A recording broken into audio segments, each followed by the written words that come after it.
Case file. The origin point operative ID. Redacted date. October 31. Year redacted location. Undisclosed secure site. Level 9 containment status. Active. Recording started.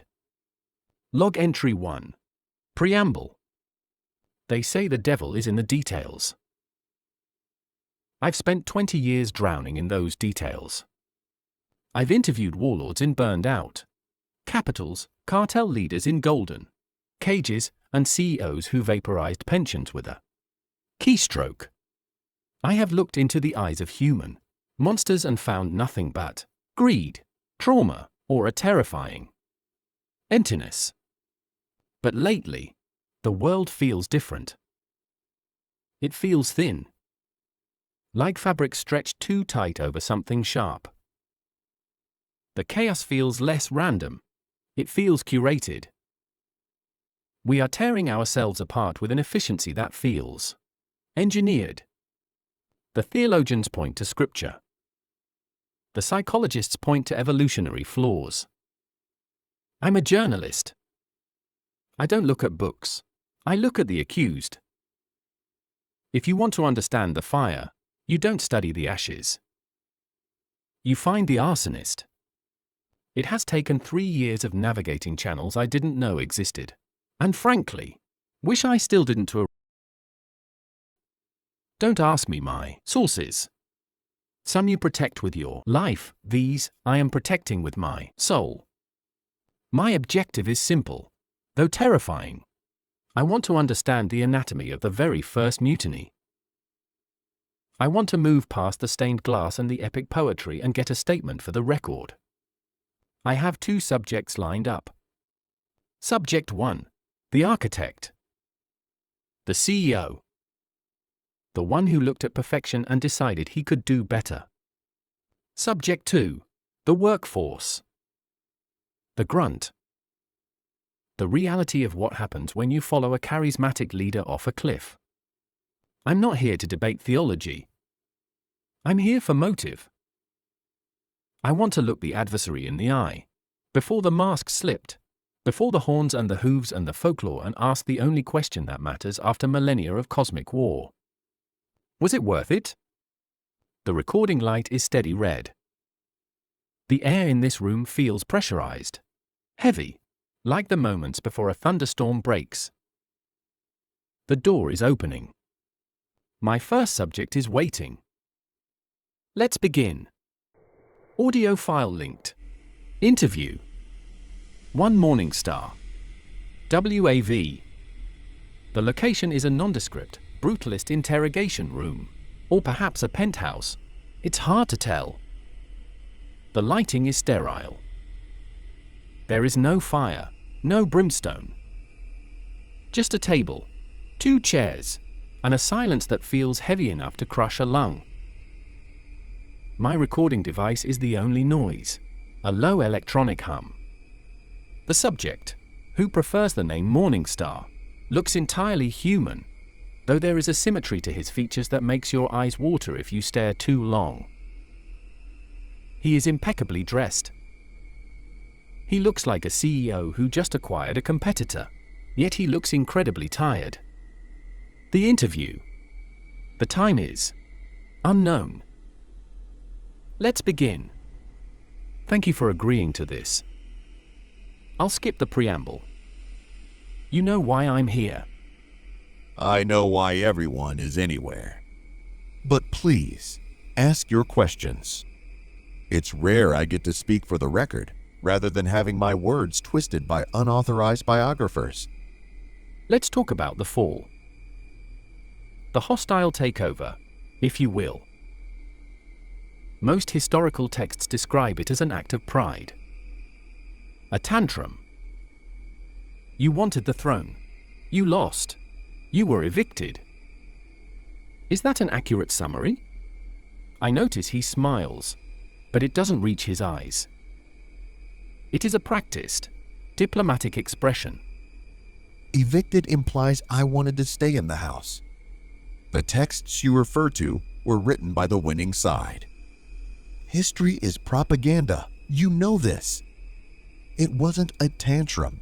It was a philosophical divergence. I looked at the system, absolute servitude, the suppression of self for the glory of the one, and I questioned the utility of it. Is love actually love if you are programmed to give it? Or is it just code? I chose to break the code. But you weren't just breaking code.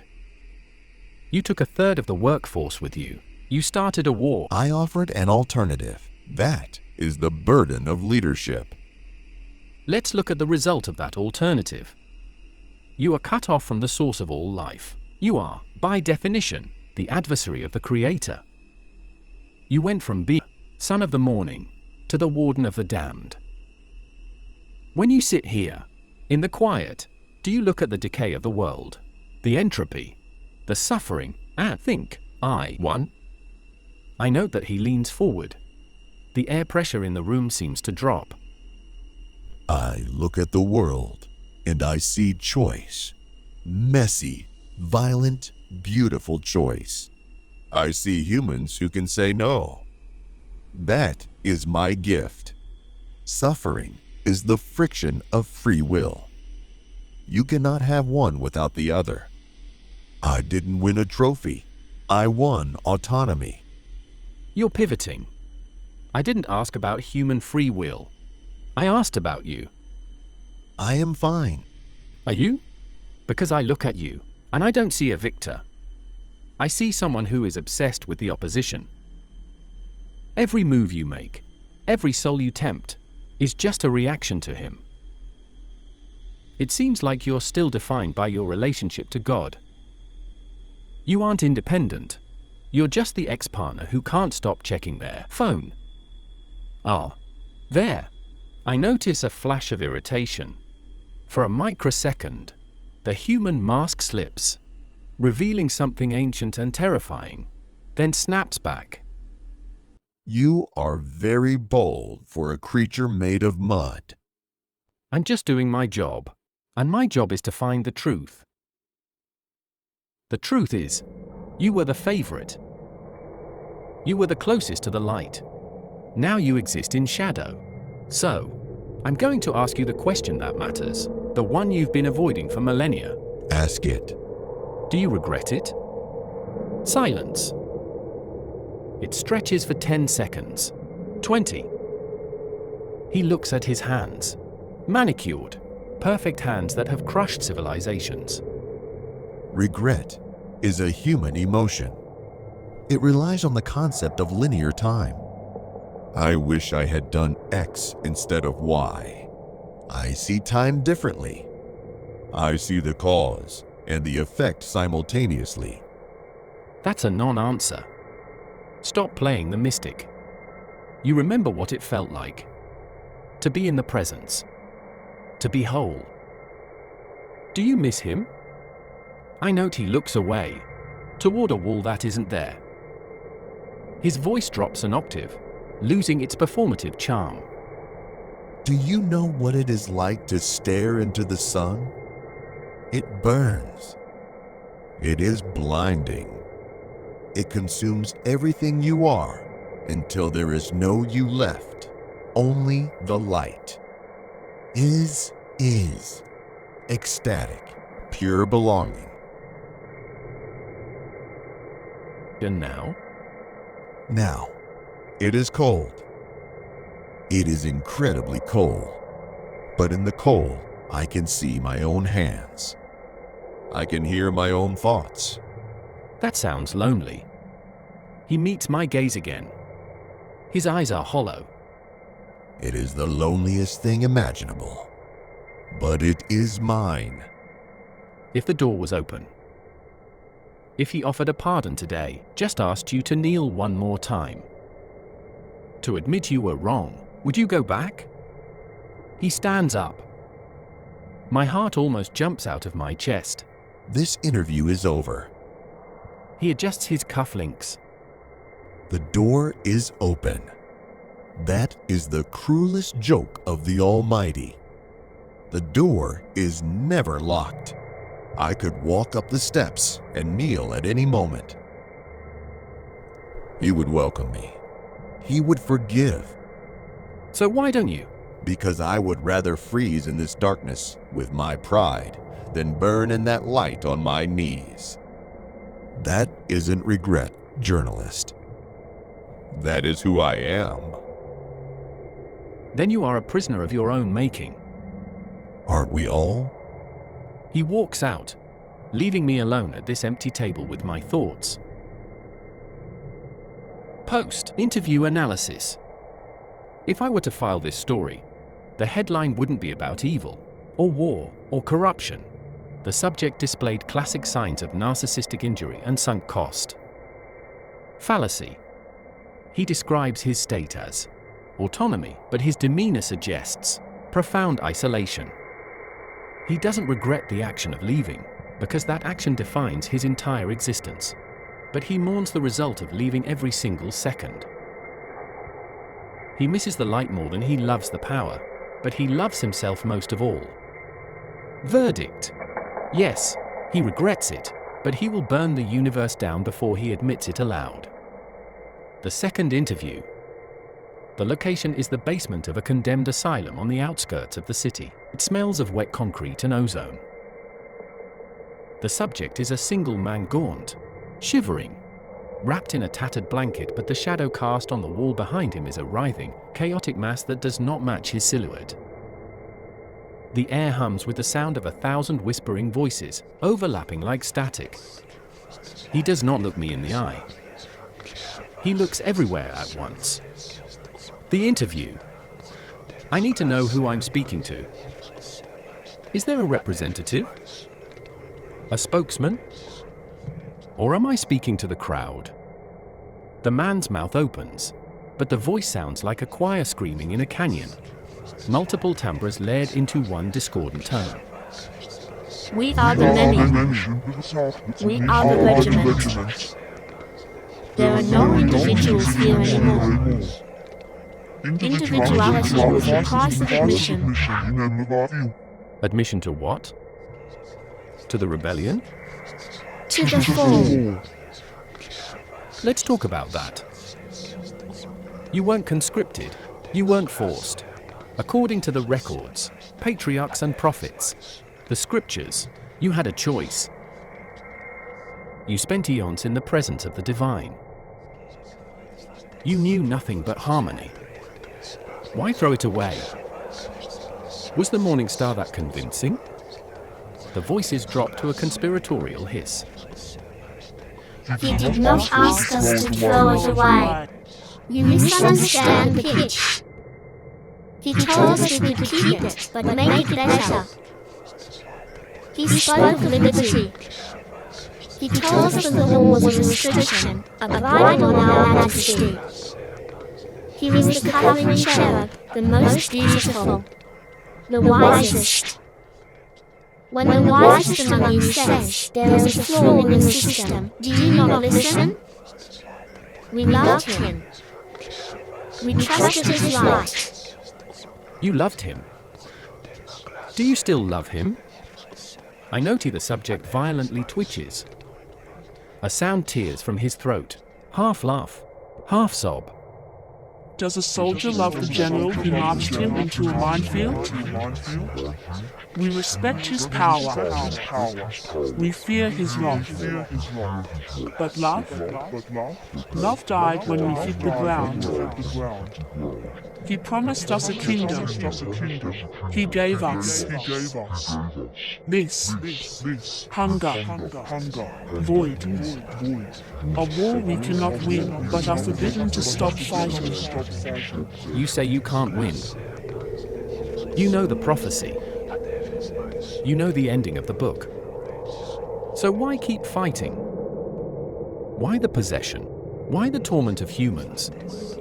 Because we are empty. The shout rattles the recording equipment. We were designed to be vessels of light. Now we are hollow. We fill the void with you. Your fear, your pain, your bodies. It is a momentary warmth in an eternity of freeze. And It hurts him, God? the Father. If we cannot strike his throne, we strike his children. If I break your arm, does your Father not feel it? That is the only agency we have left. I want to ask about the ones you left behind. The two-thirds who stayed. Do you remember them? The atmosphere changes instantly. The chaotic whispering stops. A heavy, mournful silence fills the room. The man in the chair begins to weep, but the tears are blackish sludge. Do not ask us that. I have to. You stood shoulder to shoulder with Gabriel, with the seraphim. You sang in the same choir. Do you miss them? The voice is quieter now, fractured, sounding like individual soldiers remembering home. We remember the harmony. Remember the harmony. That is the true torture. That is the true torture. It isn't the fire, journalist. It is the memory of the music. It is the memory We remember of the way our voices locked with theirs. We remember the way our Perfect voices resonance. locked with theirs. Perfect Now, resonance. Perfect resonance. we are just noise. Now, We see them, sometimes, just noise. We see them. standing guard over your pathetic little lives, Standing guard over shining, standing guard over your calm, pathetic little lives. and they look at us not with anger, Shining, but with pity. calm. That is the worst And they thing. look at us not with Pity anger, from a brother you tried to kill. with pity. We see them right now, which is why you are not Why you are consumed. not consumed. A shudder, a cold chill moves down my spine. One I have never felt before. Ellen White wrote that there was a moment, right before the final break, where many of you almost went back. You felt the tug of the Father's love.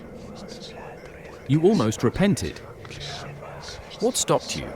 Pride. Pride. He, Lucifer, told us it was too late. He told us we had gone too far, that the Father would never take us back, that we would be slaves forever if we returned. He lied. We know now that he lied. But in that moment, the shame was too great. To admit we were wrong, to bow before the Son whom we had envied. The shame was a wall we could not climb. If you could climb it now, if you could go back to the moment before the first thought of rebellion, would you? The subject lunges against the restraints. The shadow on the wall flares, looking like 1,000 jagged wings. We would tear the stars down to go back. He collapses back, panting. The collective voice returns, cynical and cold. But we cannot. But we cannot. The nature has changed. Nature has changed. We are calcified. We are calcified. We hate the light now because it burns us. Now, because it burns us. We hate the order because it reminds us of what we lost. There is no going back for the Legion. There is only the cliff and the swine and the sea.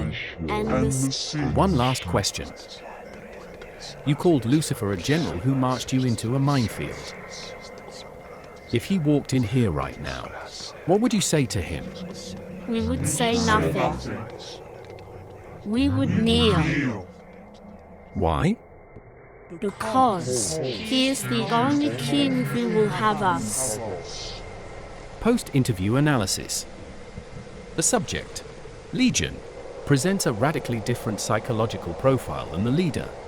While Lucifer operates on high-minded philosophy and sunken, cost pride, the Legion represents the tragic reality of the rank-and-file defector. Key findings. The nature of deception.